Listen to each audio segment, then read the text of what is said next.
வணக்கம் பக்தர்களே, நான் அம்மா பேசுகிறேன்.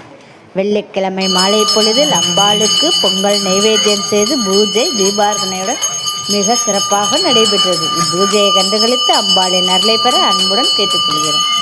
இங்கனம் சித்த ஸ்ரீமான் சுவாமிகள்.